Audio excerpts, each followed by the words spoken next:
हमारी संस्कृति, हमारे संस्कार सदा रहें हमारे साथ। सब्सक्राइब करें तिलक।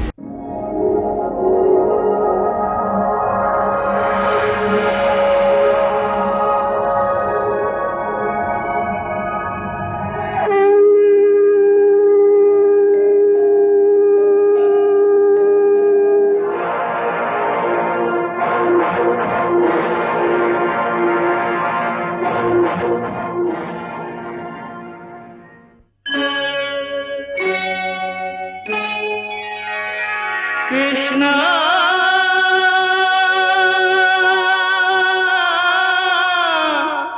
कृष्णा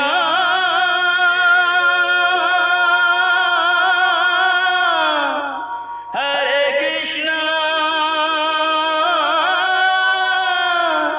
हरे हरे।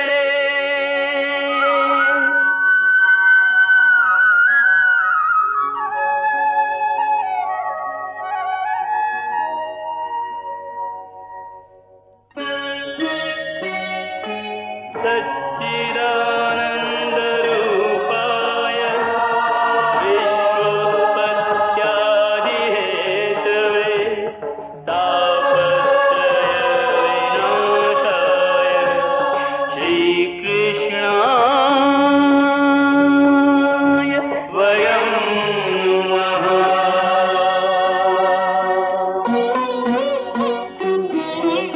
श्रीकृष्ण गोविंद हरे मुरारे, हे नाथ नारायण वासुदेव। हरे कृष्ण राधे राधे कृष्ण कृष्ण कृष्ण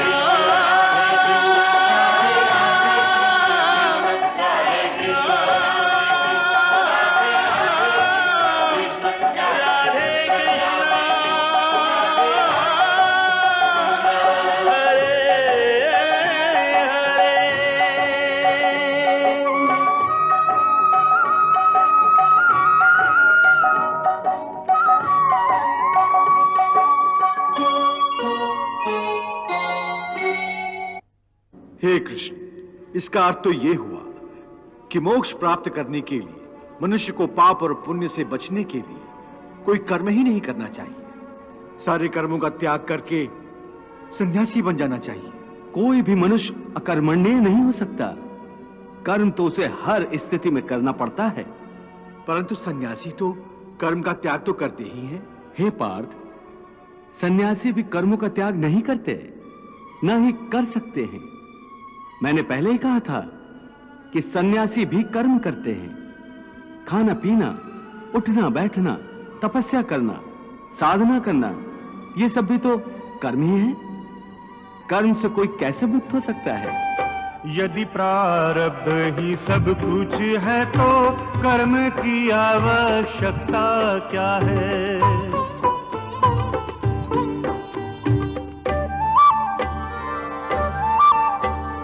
कर्म बिना प्रारब्ध न बनता, इसलिए कर्म विधान बना है।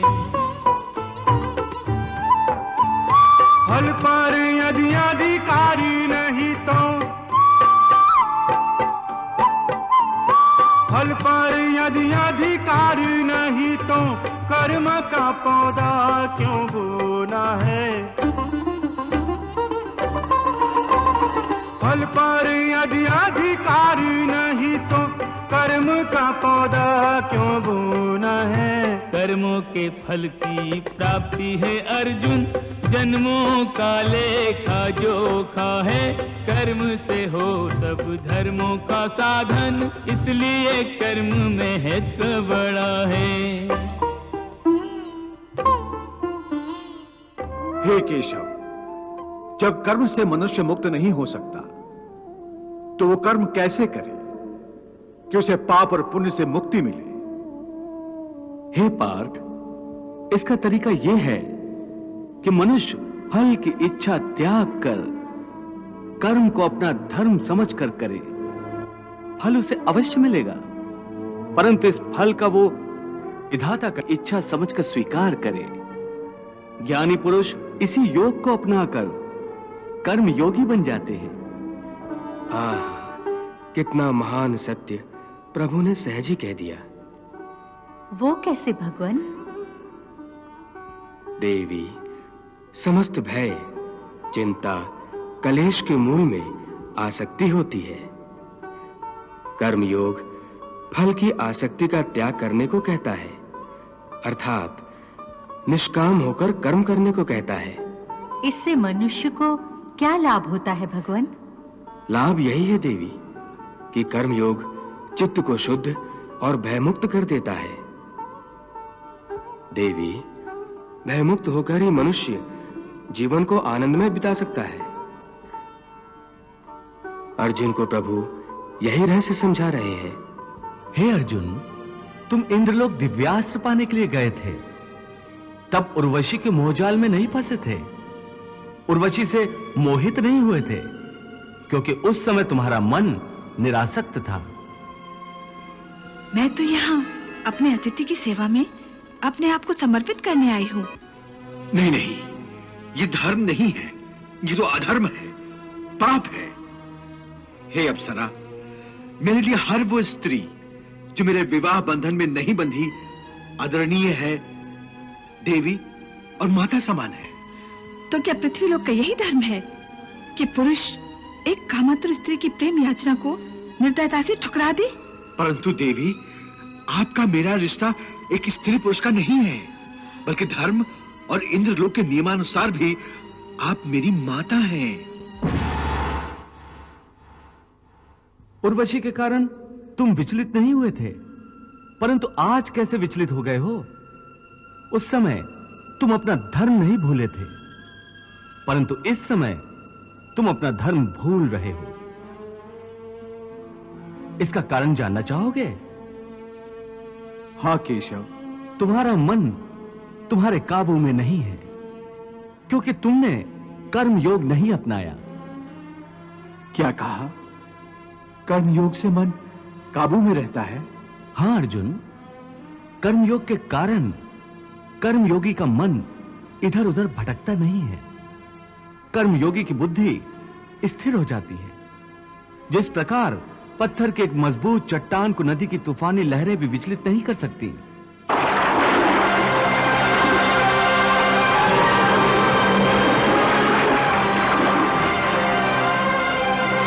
अथवा बहुत बड़ा जल प्रपात भी जिस पत्थर को नहीं तोड़ सकता, उसी प्रकार कर्मयोगी का मन भी न बाढ़ से विचलित हो सकता है और न भावनाओं के वेग से खंडित हो सकता है। हे पार्थ, इसलिए तुम निष्काम कर्मयोग की साधना करो, और निष्काम कर्मयोग की सबसे बड़ी विशेषता यह है कि तुम कर्म करते हुए भी कर्म के बंधनों में बांधे नहीं जाओगे। कर्म करते हुए भी कर्म के बंधन में नहीं बांधे जाओगे। ये क्या कह रहा है कृष्ण? ऐसा लगता है मेरे प्रिय पांडु के निष्पाप पुत्र अर्जुन को कृष्ण उलझाने का प्रयास कर रहा है। युद्ध के लिए तैयार कराने हेतु भूल भुलैया में फंसा रहा है।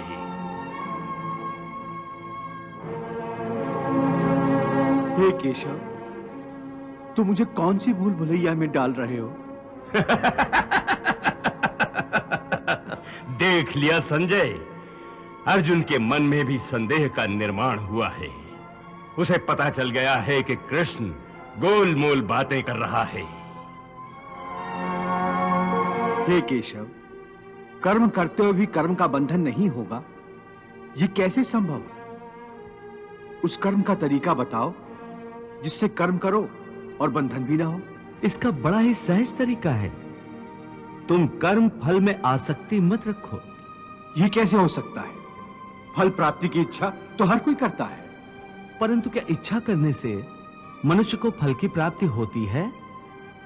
नहीं अर्जुन, क्योंकि फल तो प्रारब्ध के हाथ में है, और जो भी मनुष्य फल प्राप्ति की इच्छा करता है, उसका मन फल के बारे में सोचकर अपने कर्म और कर्तव्य से विचलित हो जाता है, और उसे वो फल प्राप्त नहीं होता जिसकी उसने इच्छा की थी।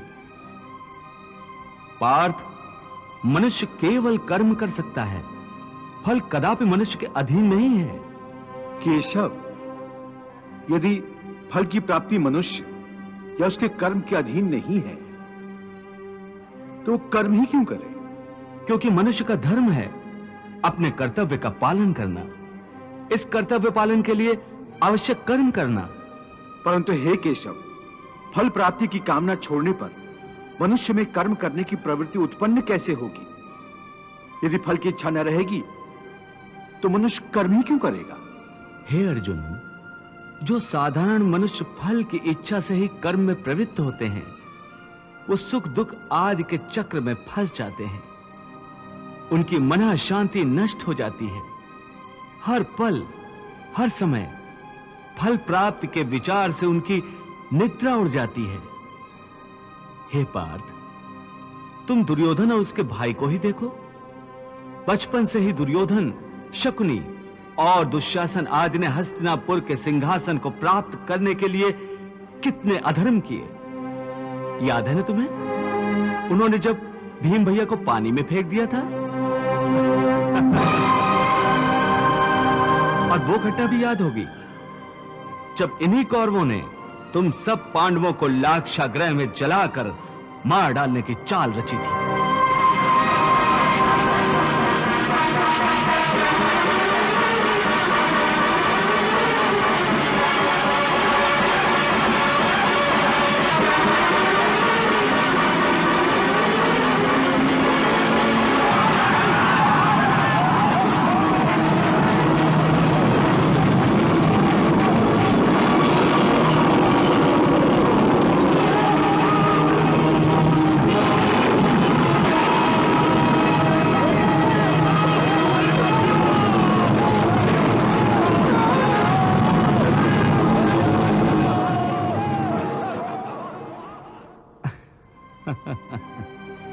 कैसी लाजवाब चाल थी उनकी। उस आग से तुम लोगों का जीवित बचकर निकलना असंभव था। कितना योजनाबद्ध कर्म था, परंतु इस कर्म का फल उन्हें मिला नहीं, क्योंकि प्रारब्ध की योजना और थी। इस प्रकार उनकी इच्छा विरुद्ध जब सारे प्रयास विफल हो गए तो उन्होंने तुम सबको छल कपट से काम लेकर 12 वर्षों के वनवास और 1 वर्ष के अज्ञातवास में भेज दिया था। 8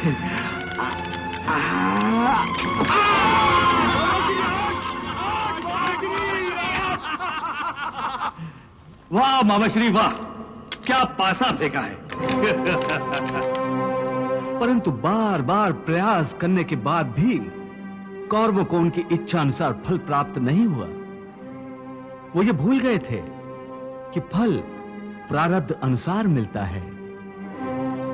इन दुष्कर्मों के चक्र में वो बुरी तरह फंस गए हैं पार्थ, और जिस फल की कामना वो कर रहे हैं वो फल उन्हें प्राप्त नहीं होगा, बल्कि दुष्कर्मों का बुरा फल ही उन्हें मिलेगा। ये बात तुम सदा याद रखो। देवी, एक ओर दुर्योधन है तो दूसरी ओर भरत का उदाहरण है। एक ओर आसक्ति है तो दूसरी ओर निरासक्ति है। भरत को उनके भाई श्री राम ने सिंहासन सौंपा भी तो उसने स्वीकार नहीं किया, तो दूसरी ओर दुर्योधन ने अपने ही भाइयों का राज छल कपट से छीन लिया। भरत ने राज मिलने पर भी उसे स्वीकार करने के बदले श्री राम के न्यासी के रूप में उसे संभाला।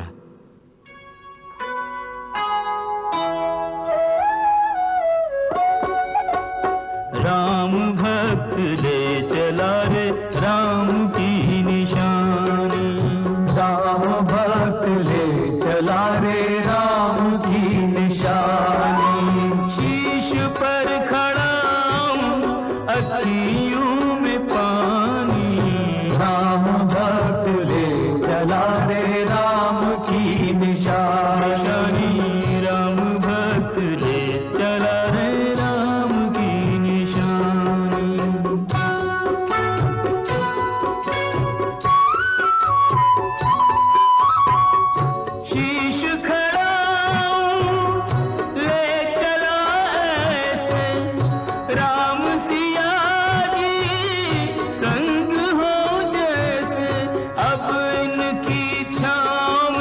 रहेगी राजधानी। राम भक्त ले चला रे राम की निशानी। राम भक्त ले चला रे राम की निशानी।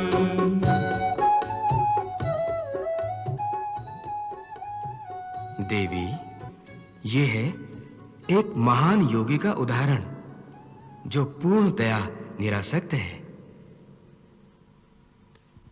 और उधर देखो, आसक्ति और लोभ की दलदल में फंसा हुआ दुर्योधन।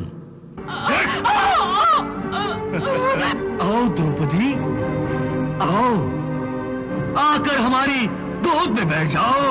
दुर्योधन! भगवान श्री कृष्ण ठीक कह रहे हैं देवी। दुर्योधन को उनके कर्मों का फल भोगना ही पड़ेगा। हे पार्थ, जो कर्मयोगी होते हैं वो आसक्ति छोड़कर कर्म की सफलता और विफलता में समबुद्धि से काम लेकर योग द्वारा परमात्मा पर आस्था रखकर कर्म करते हैं। इसे ही समत्व योगा कहते हैं।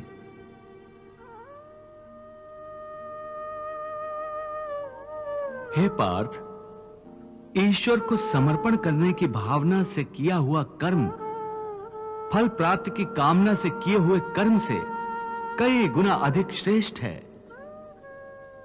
ज्ञानी पुरुष कर्म फल की आशा किए बिना समबुद्धि योग द्वारा कर्म करते हैं और पाप पुण्य आदि भावनाओं से मुक्ति पाते हैं। पार्थ, तुम भी ऐसी भावनाओं से मुक्त हो जाओगे जब तुम समबुद्धि कर्म का आचरण करोगे। योगस्था कुरु कर्माणि संगम त्यक्त्वा धनंजय सिद्धि असिद्ध्यो समो भूत्वा समत्वम योग उच्यते।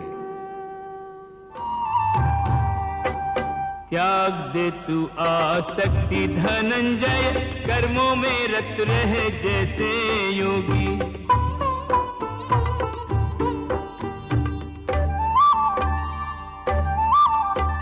सिद्धि असिद्धि में राख समत्व के लाभ रूहानी का बन संभोगी। योग की परिभाषा है समत्व, योग की परिभाषा है समत्व, है स्थिरता में योग परम उपयोगी। योग की परिभाषा है समत्व, है स्थिरता में योग परम उपयोगी। विजय पराजय जान समान, तभी तेरी योग में परिणति होगी। विजय पराजय जान समान, तभी तेरी योग में परिणति होगी। पार्थ, एक बात ध्यान में रखो, फल की वासना से फल पर ही दृष्टि रखकर कर्म करने वाला सकाम मनुष्य उत्तम कर्म करने पर भी कर्मयोगी नहीं हो सकता। ऐसे मनुष्य को ख्याति आदि लाभ प्राप्त हो सकते हैं।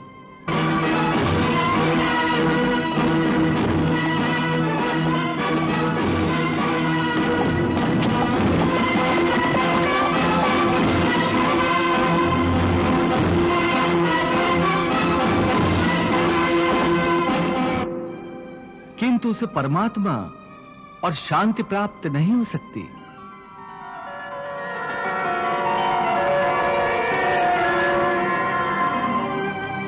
हे केशव, मनुष्य को पाप पुण्य दोनों बंधन कारक है। दोनों से भला बुरा प्रारब्ध बनता है। प्रायश्चित द्वारा पाप से मनुष्य मुक्त हो सकता है, परंतु पुण्य से वो मुक्त कैसे होगा?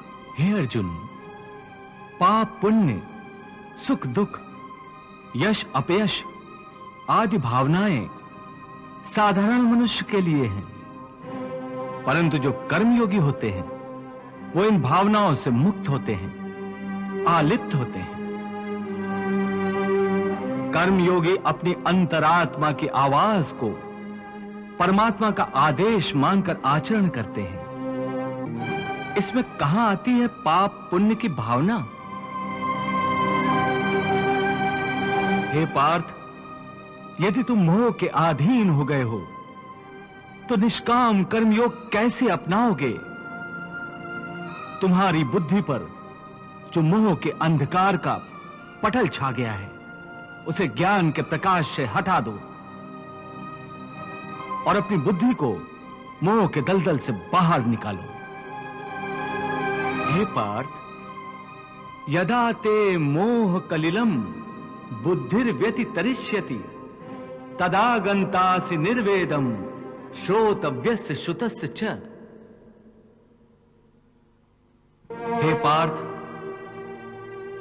मोह बुद्धि का अज्ञान होता है और इसी अज्ञान के कारण मनुष्य भौतिक आकर्षण में फंस जाता है। वो जानता नहीं कि देह तथा समस्त भोग नश्वर हैं, मिथ्या हैं। जब मनुष्य सत और असत अथवा नित्य और अनित्य का भेद जान जाता है, तब वो निरासक्त हो जाता है। उसे किसी भी चीज का आकर्षण नहीं रह जाता।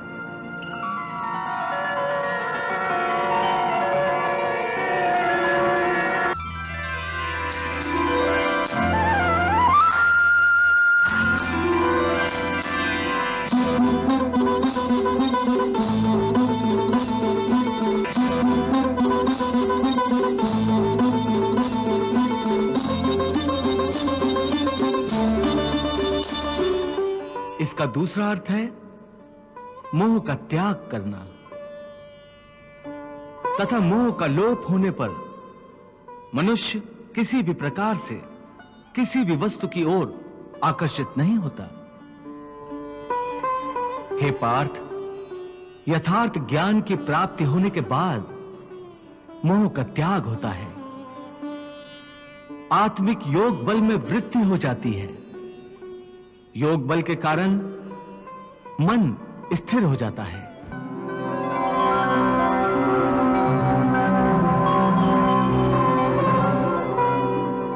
और स्थित प्रज्ञ होने के कारण मनुष्य का परमात्मा के साथ योग हो जाता है।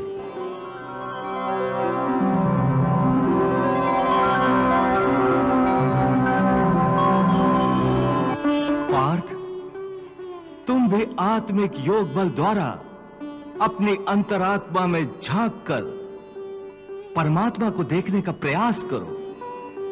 समबुद्धि कर्मयोग का आचरण करो और स्थित प्रज्ञ बन जाओ।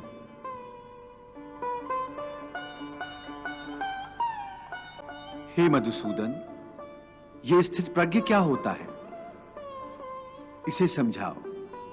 पार्थ, दुख भोगते हुए भी जिसके मन में उद्वेग नहीं होता और न ही जो सुख की लालसा रखता है तथा जिसके हृदय में क्रोध, मोह, भय आदि विकारों के लिए कोई स्थान नहीं होता, वो मनुष्य स्थित प्रज्ञ है। दुखेषु अनुद्विग्न मनाः सुखेषु विगत स्पृहा वीत राग भय क्रोधा स्थित धीः मुनिरुच्यते।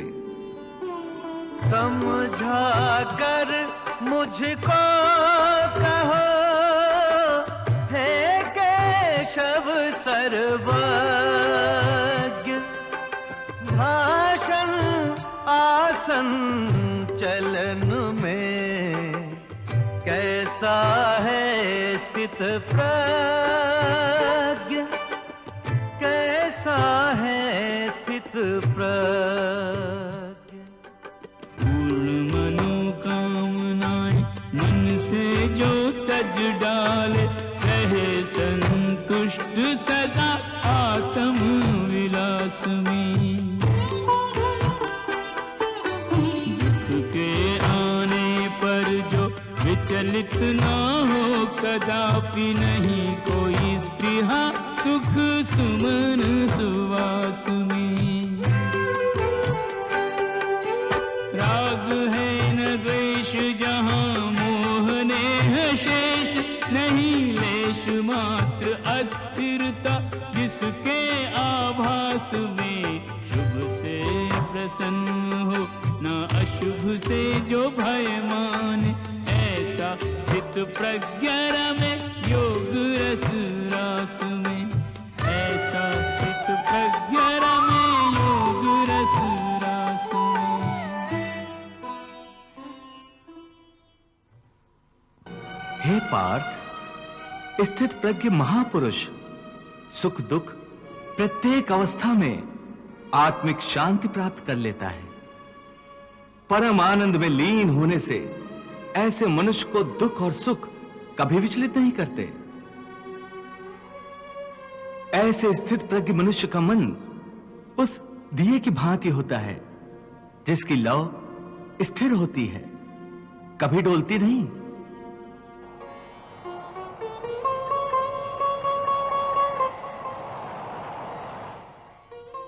प्रभु, दिए की लौ अधिक समय तक अचल और अडोल तो रहती नहीं। वो हवा के हल्के से झोंके से भी तड़पने लगती है।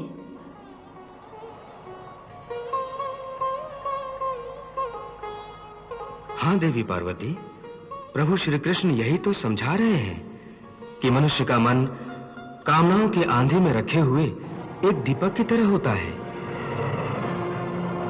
कामनाओं के तेज झोंके उस दिए की बाती को स्थिर नहीं रहने देते। प्रभु ये उपदेश दे रहे हैं कि मन को स्थिर रखने के लिए मन की कामनाओं को लगाम देना चाहिए। यदि कामना को लगाम न दी जाए तो एक कामना से दूसरी, फिर दूसरी से तीसरी कामना जन्म लेती रहती है और यह सिलसिला कभी खत्म नहीं होता। जैसे जब किसी व्यक्ति के पास घर न हो तो वो मनुष्य एक झोपड़ा की कामना करता है।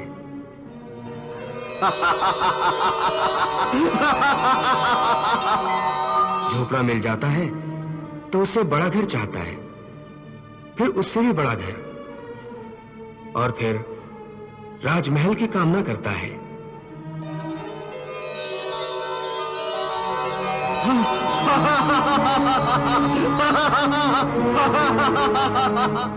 उसकी एक ही कामना असीम रूप लेकर बढ़ती रहती है। तो फिर मनुष्य इन कामनाओं को कैसे लगाम दे सकता है?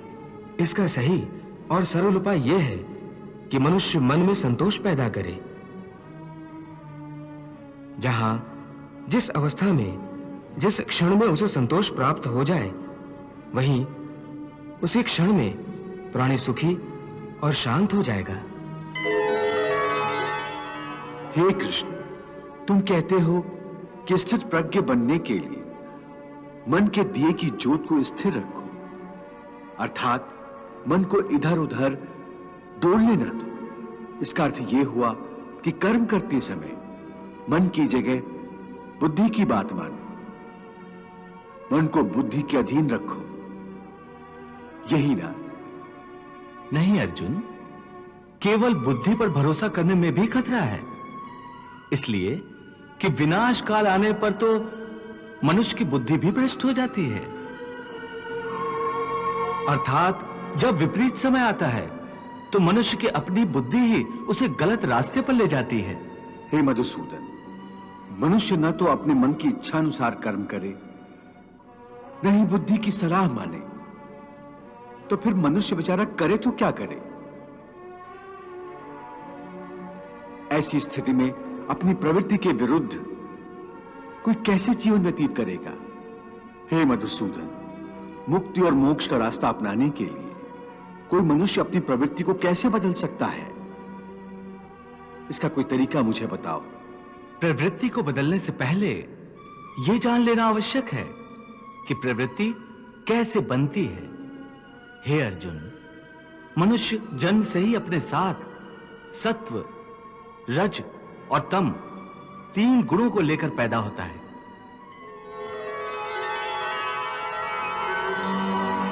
इस सृष्टि की रचना इन्हीं तीन गुणों के आधार पर की गई है। इस त्रिगुणात्मक सृष्टि में रहने वाले समस्त प्राणियों में तीनों गुण विद्यमान होते हैं, परंतु हर प्राणी के अंदर इन तीनों में से कोई न कोई एक गुण अधिक प्रधान होता है। और जिस गुण की प्रधानता अधिक होती है, उस प्राणी का चरित्र वैसा ही बन जाता है। रजोगुण प्रधान पुरुष को ऐश्वर्य, ठाट बाट और राजपाट की लालसा होती है।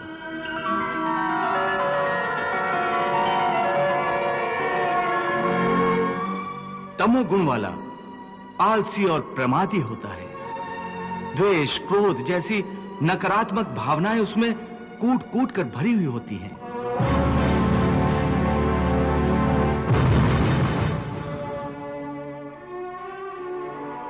और सत्व गुण वाला? सत्व गुण ही उत्तम गुण है। सात्विक मनुष्य सीधा और सच्चा होता है।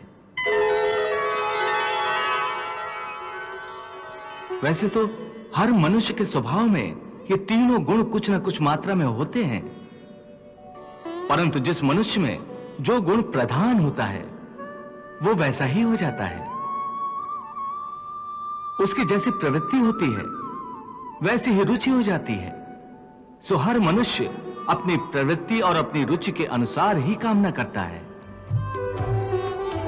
सर्व कामनाओं को सर्वथा जो तज डाले, जगत में रहे मुख जगत से मोड़ के।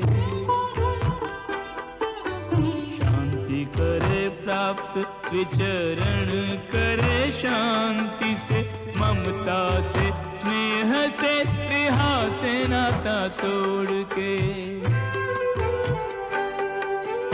अर्जुन ऐसा योगी मोहित ना होता कभी, नैया ना डुबोता पतवार कहीं छोड़ के। अंत काल आने पर ऐसा स्थित प्रज्ञ योगी, होता ब्रह्मलीन नाता ईश्वर से जोड़ के। होता ब्रह्मलीन नाता ईश्वर से जोड़ के। हे केशव, तुम कहते हो कि हर प्राणी अपनी अपनी प्रवृत्ति के अनुसार अलग अलग कामना करता है, परंतु मेरे विचार में प्राणी में चाहे कोई भी गुण प्रधान हो, उसकी कैसी भी प्रवृत्ति हो, फिर भी हर प्राणी एक ही तरह की कामना करता है। अर्थात हर प्राणी केवल सुख की कामना करता है, दुख की कामना कोई नहीं करता। वो कभी दुखी नहीं होना चाहता, इसीलिए सदा सुख के लिए प्रयत्न करता रहता है। चाहे वह मनुष्य राजा हो या रंक हो, स्त्री हो या पुरुष हो। तुम ठीक कहते हो अर्जुन कि सब सुख की कामना करते हैं, परंतु सुख की परिभाषा हर एक व्यक्ति की प्रवृत्ति और रुचि के अनुसार बदल जाती है। एक साधु पुरुष को दूसरे को सुख देकर सुख मिलता है, दूसरे की सहायता करके वो खुश होता है।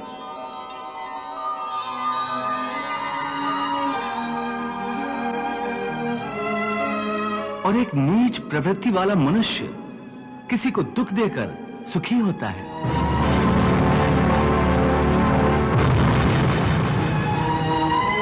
दूसरा सुखी हो तो उसे दुख होता है। इसके लिए सुख और दुख की परिभाषा अपनी अपनी प्रवृत्ति और रुचि के अनुसार हर प्राणी के लिए अलग अलग है। वैसे भी क्या किसी को स्थायी सुख प्राप्त होता है? नहीं होता। ना सुख स्थायी है, ना दुख स्थायी है। परंतु हे केशव, क्या सुख स्थायी नहीं हो सकता? सुख स्थायी कैसे हो सकता है पार्थ? ये संसार तो परिवर्तनशील है। यहां हर क्षण परिवर्तन होता रहता है पार्थ। परिवर्तन तो प्रकृति का नियम है। यहां कोई भी वस्तु स्थायी नहीं होती। तुम्हें याद होगा, मैंने तुम्हें पहले ही बताया था कि हमारे शरीर की अवस्थाएं भी स्थायी नहीं हैं। फिर सुख और दुख कैसे स्थायी हो सकता है? इसका अर्थ है कि सुख के साथ साथ मनुष्य को दुख भी भोगना पड़ता है। हां पार्थ, सुख और दुख एक ही चक्र के दो अर्धभागों की भांति है। यह चक्र चलता रहता है, चलता रहता है। कभी प्राणी सुख में हंसता है,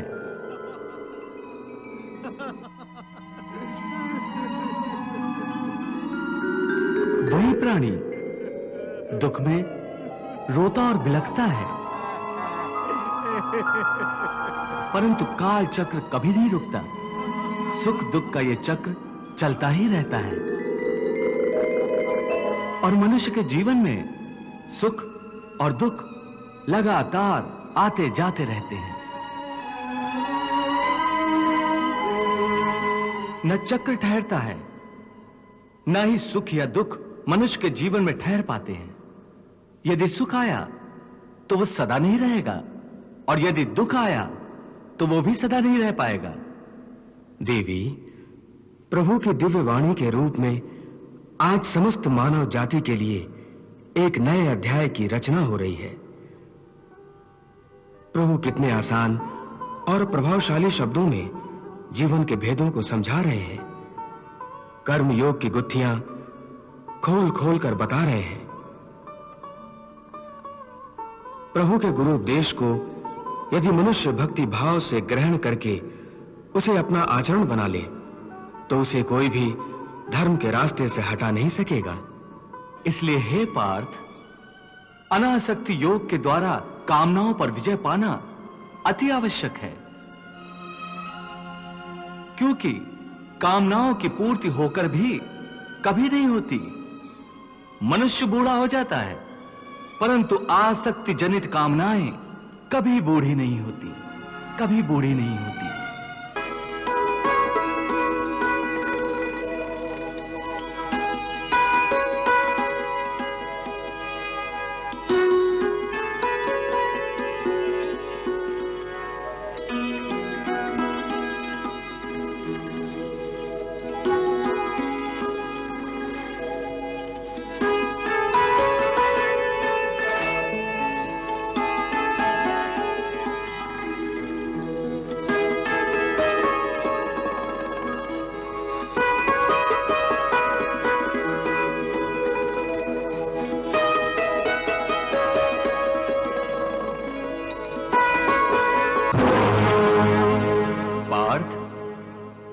कामना अनेक कामनाओं को जन्म देती है।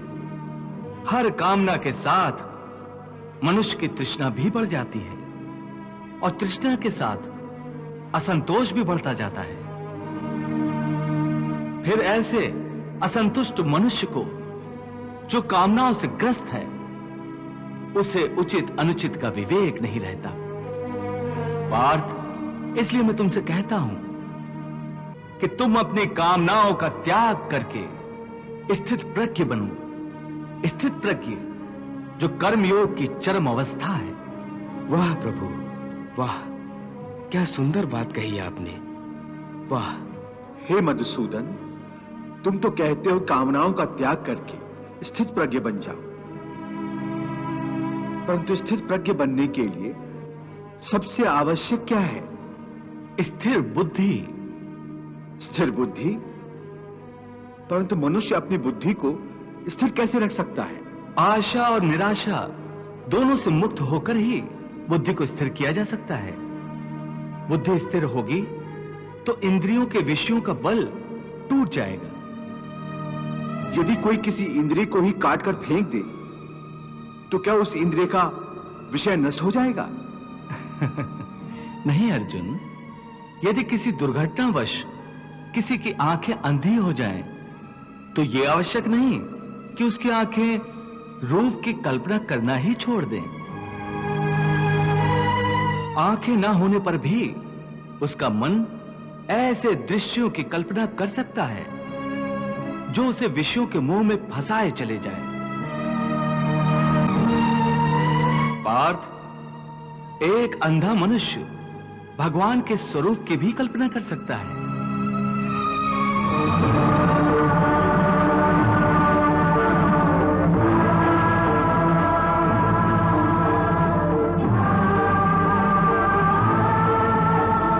और एक नारी के शरीर की भी कल्पना कर सकता है।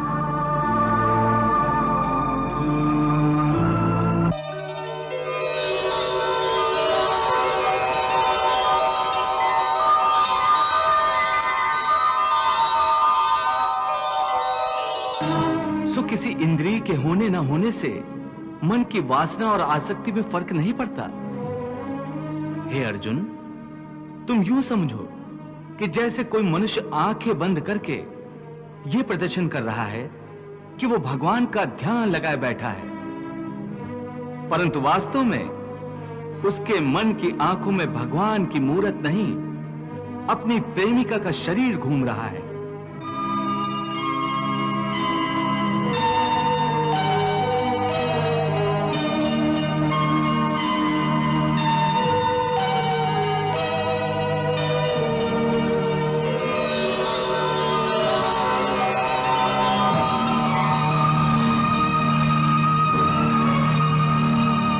इसका अर्थ है कि उसकी आंखें तो बंद हैं, परंतु आंखों के विषय उसे फिर भी भ्रमित कर रहे हैं।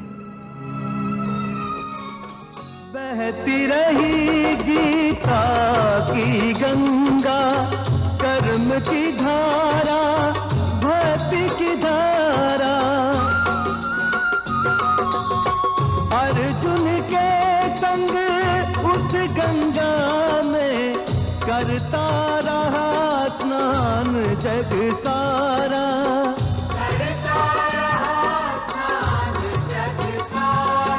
सब धर्मों के भेद भुला के एक मेरा शरणागत हो जा। मैं हर पाप से मुक्ति दूंगा, शोक न कर मेरी भक्ति में खो जा। शोक न कर मेरी भक्ति में खो जा। धर्म अधर्म के भेदों से न्यारे अमर है गीता के बोल सारे। हे नाथ नारायण वासुदेव, श्री कृष्ण गोविंद हरे मुरारे। हे नाथ नारायण वासुदेव, पितुमात स्वामी सखा हमारे, पितुमात स्वामी सखा हमारे। हे नाथ नारायण वासुदेव, श्री कृष्ण गोविंद हरे मुरारे।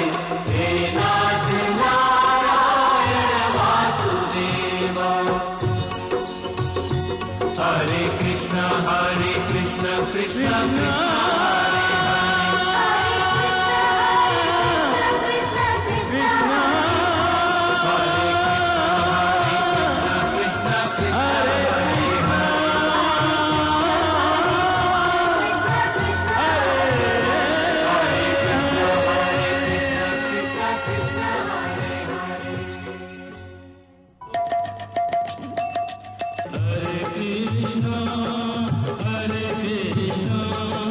कृष्ण